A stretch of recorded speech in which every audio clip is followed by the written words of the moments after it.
너희 기쁨을 빼앗을 자가 없으리라 라고 기쁨을 말합니다. 동시에 너희가 지금은 근심하나 근심할 수밖에 없는 현실을 말합니다. 여러분, 두 가지가 함께 있는 거예요. 근심의 현실, 기쁨의 복음 함께 있는 겁니다.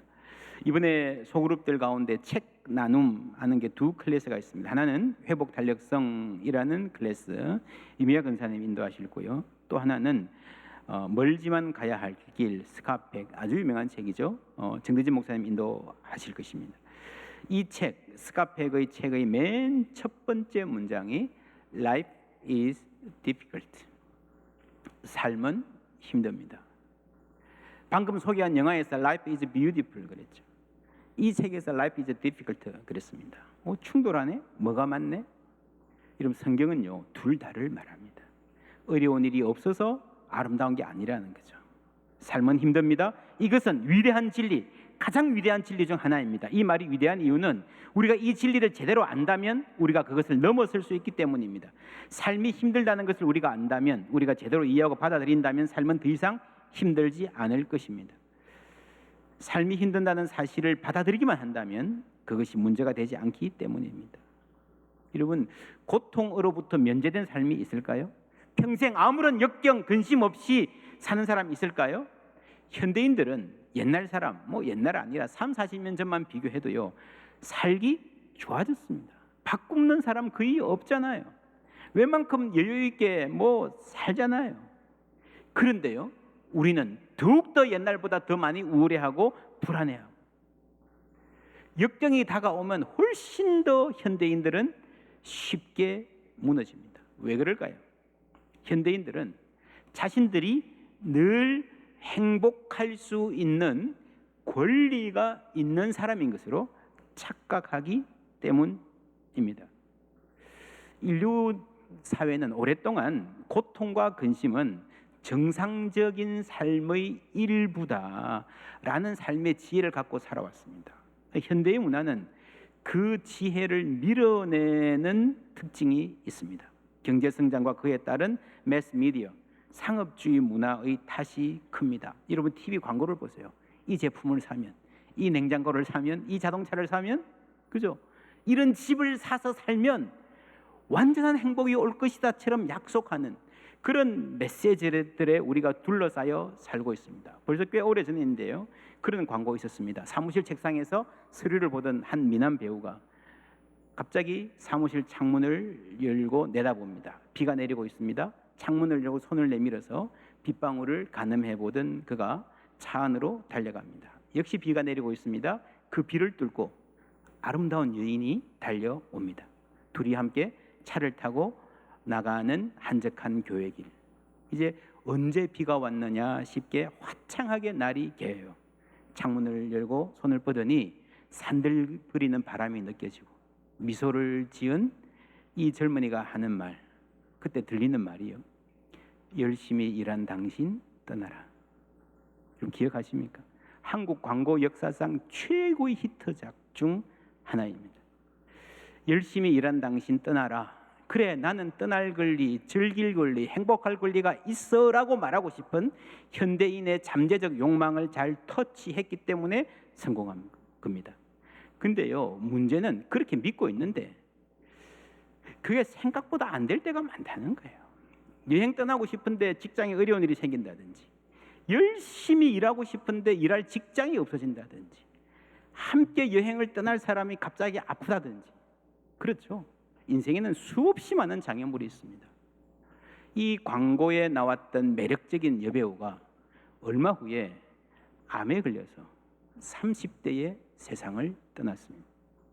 참 안타까운 일입니다. 여러분, 이 광고가 그리는, 이 광고가 약속하는 세상과 오늘 우리가 살아가는 현실이 얼마나 차이가 나는가를 극명하게 보여준 예입니다. 이때에 비해서 지금은 훨씬 더 그렇습니다. 지금은 매스미디어뿐 아니라 SNS, 그죠? 사람들이 멋있고 행복한 순간 맛있는 거 먹고 놀러 간 장면만 막 올리니까요, 그걸 보고 있으면요, 다른 사람의 삶은 다 행복하고 나도 그래야만 할 것 같은, 그게 정상이라는 착각이 듭니다. 그렇지 않습니다. 여러분 다 힘들게 살아요. 삶은 힘듭니다. 누구에게나 그렇습니다. 역경은 누구에게나 언제나 일어날 수 있습니다. 우리 중에 늘 행복할 수 있는 권리를 타고난 사람도 없고, 능력이 탁월해서 나에게 주어진 이 행복을 자신의 힘으로 보장해낼 수 있는 사람도 아무도 없습니다. 개인뿐 아니라 나라도 국가도 그렇습니다. 인생은 아름다워, 이 영화의 마지막 장면을 보면요, 전쟁에서 승리한 부강한 나라 미국, 그 탱크 위에서 미소 짓는 아주 친절하고 잘생긴 미군 아저씨가 나옵니다. 아이를 이제 안아주죠. 탱크를 상으로 받은 것 같은 느낌이에요. 그리고 그걸 보면 이런 생각이 들 수 있습니다. 아, 저런 나라, 저렇게 강하고 부강한 나라를 만들면 우리 다시 고생할, 고난 당할 일이 없겠지라는 추정이 생깁니다. 우리의 고난은 이 나라가 약해서 서름받는 거 아닌가? 여러분, 그게 예수님이 오셨을 때에 정치적 메시아를 기다리던 유대인들의 착각이었죠. 그럴까요? 나라가 부강해지면 그 고난이 없어질까요? 그렇지 않습니다. 어제는 9월 11일 9.11 테러 20주년이었습니다. 뉴욕의 한복판, 미국을 대표하는 빌딩이 순식간에 무너진 것을 보면서 사람들은 눈을 의심했습니다. 저도 그때 미국에 살았기 때문에 그 충격 몸으로 다 느꼈습니다. 이게 어떻게 미국이란 나라에서 이런 일이 일어날 수 있나? 도저히 용납이 안 되는 거예요. 테러리스트의 근거지를 뿌리를 뽑고 상처난 미국의 자존심을 회복하기 위해서 전쟁을 시작했습니다. 어마어마한 돈을 쏟아부었습니다. 미국이란 나라가 흔들릴 만큼의 돈입니다. 또한 이 전쟁에서 9.11 테러보다 훨씬 더 많은 사람들이 죽었습니다. 그런데 지금 미국의 자존심은 더 크게 상처를 받은 채 20주년을 맞았습니다. 나라가 부강해지면 고난이 없겠지 착각입니다. 내가 좀 더 실력이 있는 사람이라면 그런 역경들 피해갈 수 있겠지 착각입니다. 좋은 직장에 취직하면, 좋은 배우자 만나면, 결혼하면, 재산을 얼마 모으면 걱정 없이 살 수 있겠지. 좀 인정받으면 환상입니다. 여러분, 그게 환상인데 그 환상이 깨어져야 우리는 현실을 살 수 있고, 그 현실을 살아야 견고한 그리스도인이 될 수 있습니다.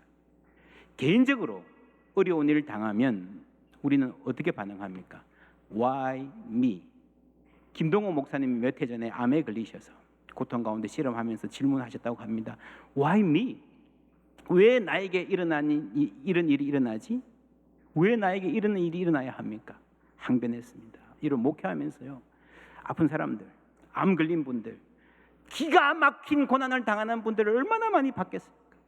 그렇게 많이 만나고도요, 기도해주고요, 함께 붙잡고 눈물도 흘리고요, 그렇게 한 분들도 막상 나에게 그게 당하니까요, Why me? 이런 생각이 드는 거예요. 그렇게 씨름하고 기도하는 가운데 어느 순간인가 하나님께서 이런 말씀 하시는 것 같더래요. 왜 너는 안 돼? 왜 너는 안 돼? 세상에 아픈 사람, 기막힌 사정으로 고통당하는 사람들 많고 많은데 왜 너는 안 된다고 생각하니? Why me?가 Why not me? 로 바뀌는 이런 사고의 전환은 나는 늘 행복할 권리가 있다는 현대인들의 시각을 교정해 줍니다. 베드로전서 4장 12절 함께 읽습니다. 사랑하는 자들아, 너희를 연단하려고 오는 불 시험을 이상한 일 당하는 것 같이 이상히 여기지 말고. 이상한 일이 아니다, 정상이다, 이상히 여기지 말라. 예수 믿는다고 하나님이 나를 사랑하신다고 어려움 당하지 않는 것 아니다. 그런 삶을 기대하지 말라는 거예요. 내가 착하게 산다고 해서 나에게 좋은 일만 생기는 것은 아니에요. 내가 열심히 일하고 열심히 공부하고 준비가 잘 됐다고 해서 내 삶의 탄탄대로만 놓여있고 늘 승리하는 것 아니에요.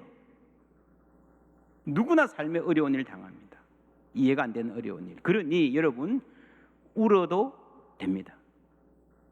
옛말에 그런 말 있죠. 남자는 일생에 3번 운다. 울지 마라.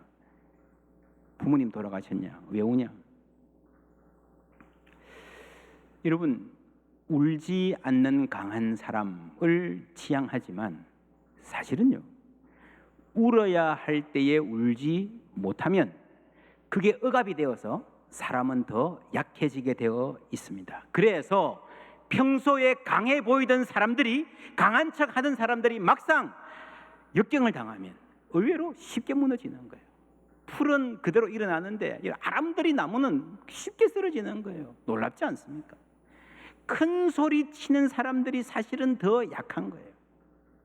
회복 탄력성은 울어야 할 때에 울 수 있는 능력과 관련이 있습니다. 주님도 때로는 울기도 하셨네. 그렇죠? 주님도 우셨는데 나는 사나이 대장부니까 안 울 거야. 그거는요 바보 같은 소리예요. 내가 주님보다 더 강하다는 이야기예요. 그렇죠? 인간의 눈물을 이해하지 않고 어떻게 인간을 알겠는가? 막 셀러.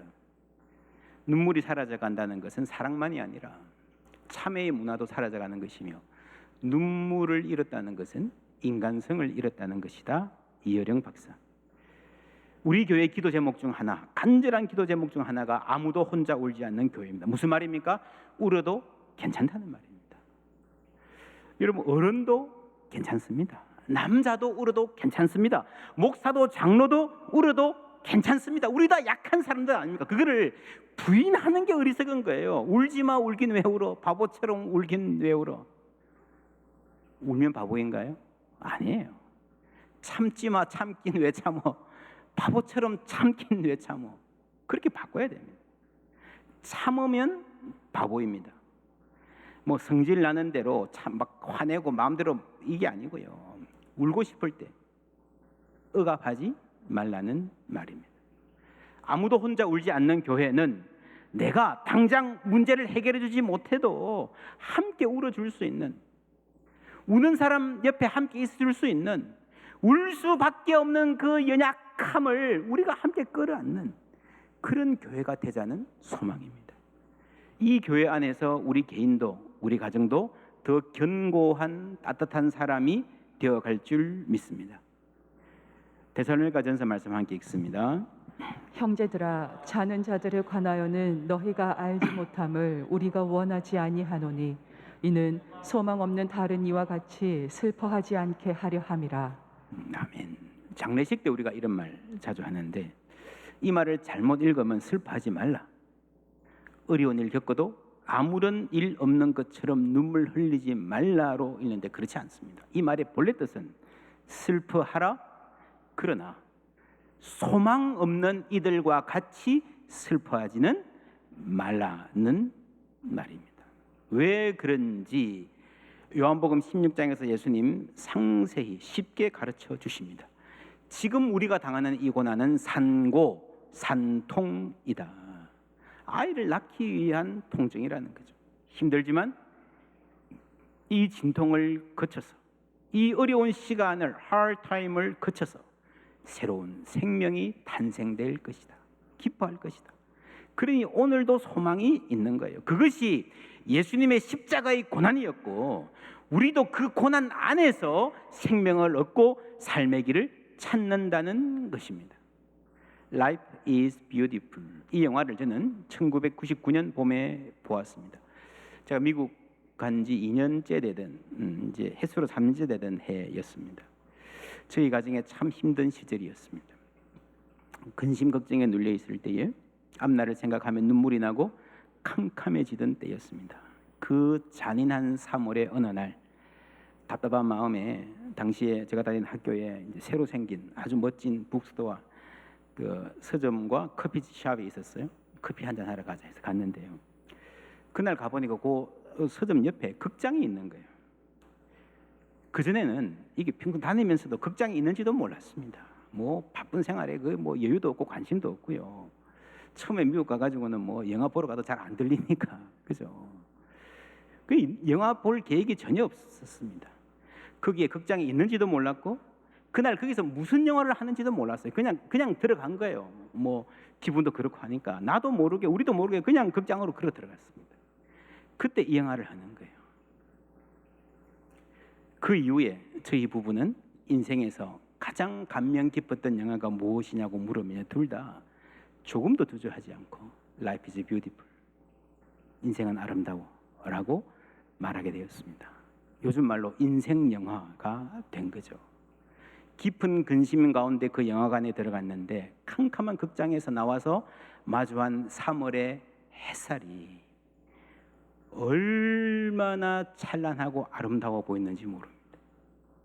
문제는 하나도 해결되지 않았지만 하나님께서 우리와 우리 가정을 빚어가시는 손길이 있구나 하는 것을 느끼게 된 것입니다. 두 이야기의 만남, 영화의 이야기와 우리의 이야기가 만난 거예요. 여러분, 믿음이라는 것이 언제 어떻게 생기는가? 성경의 이야기와 나의 이야기를 만날 때입니다. 두 이야기의 만남.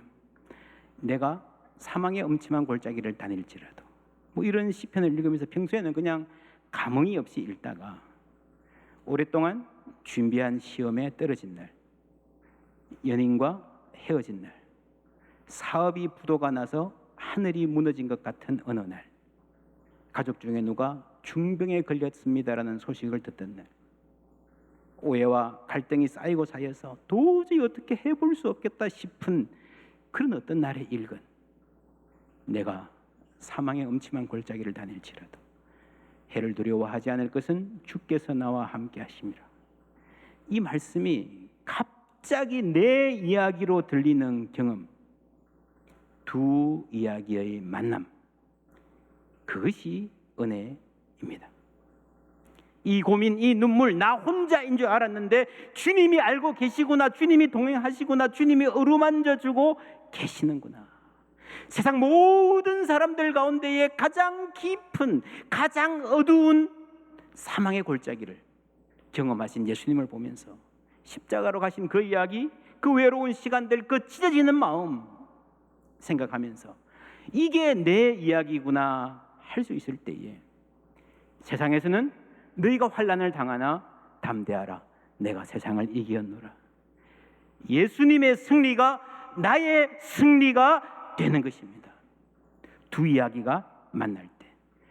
그래서 여러분, 믿음은요, 성경의 이야기에서 나의 이야기를 읽어내고 내 인생의 이야기 속에서 하나님이 하신 일을 발견할 수 있는 능력입니다. 너희 기쁨을 빼앗을 자 없으리라. 누구도 흔들 수 없는 기쁨이라는 게 그리스도인들의 삶에는 있습니다. 그 기쁨이 어디서 오느냐? 우리의 믿음에서 온다라고 대답하면 맞기도 하고 틀리기도 합니다. 우리의 믿음에서 온다라는 말은 맞기도 하고 틀리기도 합니다. 왜냐? 30절부터 함께 읽습니다.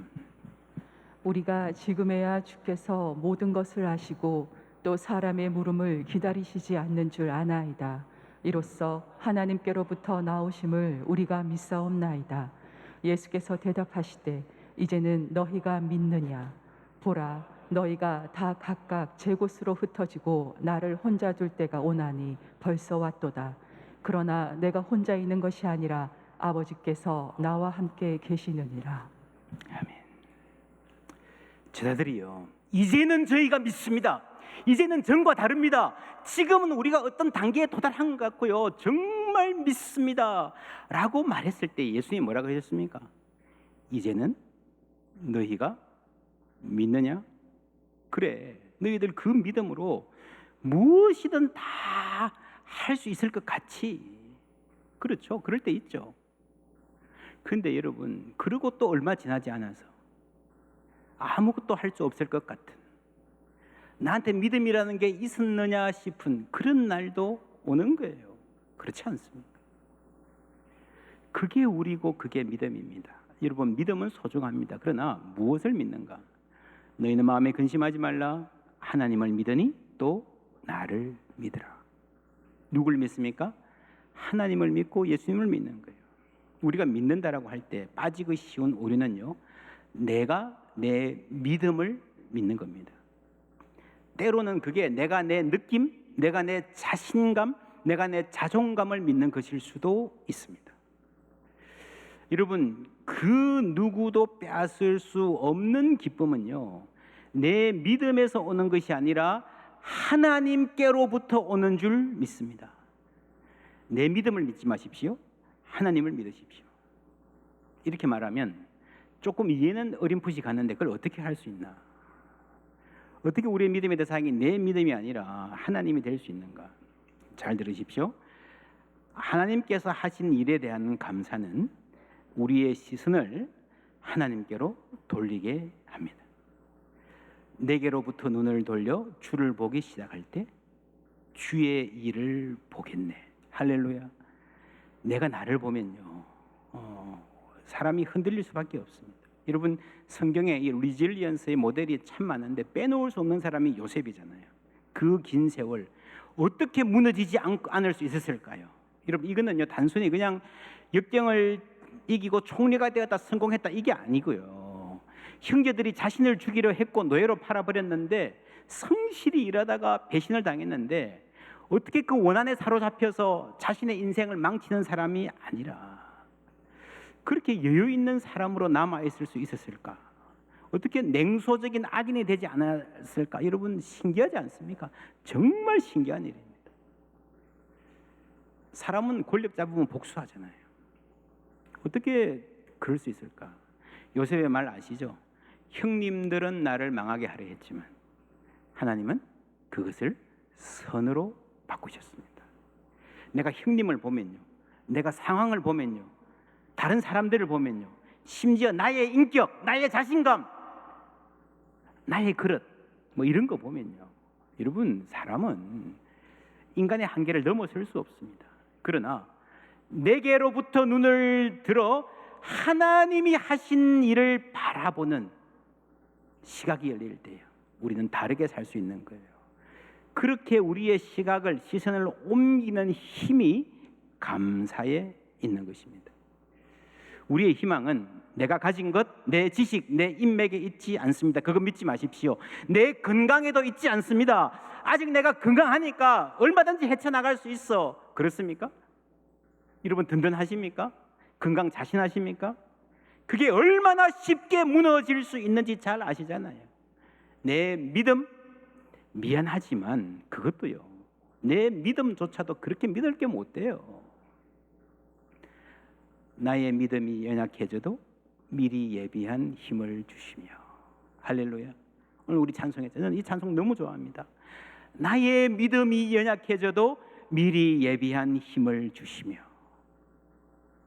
하나님을 붙드는 내 팔의 근력, 힘이 아니라 나를 붙들어 주시는 하나님의 신실하심이 우리의 소망인 줄 믿습니다.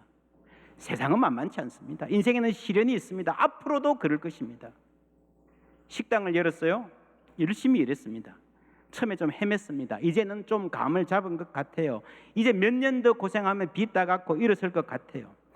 건강도 있고 뼈가 부서져라 열심히 일할 각오도 되어 있습니다. 좋아요. 그런데 코로나가 터졌습니다. 어떻게 해요? 어떡합니까? 인생은 쉽지 않습니다. 누구에게나 그렇습니다. 숨 돌릴 틈 없이 크고 작은 시련들이 다가옵니다. 그리고요, 그럴 때에 그 시련, 그 상황보다 더 아픈 것은요, 나를 아프게 하는 것은 실망스러운 나의 모습을 직면하는 것입니다. 내가 이렇게 약한 사람이었구나. 감사한 것은 우리 인생의 승리가 나에게 달려있지 않다는 것입니다. 너희 기쁨을 빼앗을 자 없으리라. 무슨 말입니까? 하나님이 구원을 주시고 평안을 주시고 기쁨을 주셨는데 너 이거 붙잡고 절대 빼앗기지 마, 단단히 붙잡아야 돼, 그 말이 아니라는 거예요. 나는 놓칠 수 있습니다. 나는 또 흔들릴 수 있습니다. 그러나 우리 주님께서, 천지의 주제이신 주님께서, 사망 권세까지도 이기시고 부활하신 주님께서 나를 붙잡고 절대 놓지 않으시겠다는 선언이 바로 너희 기쁨을 빼앗을 자 없으리라는 말씀인 줄 믿습니다.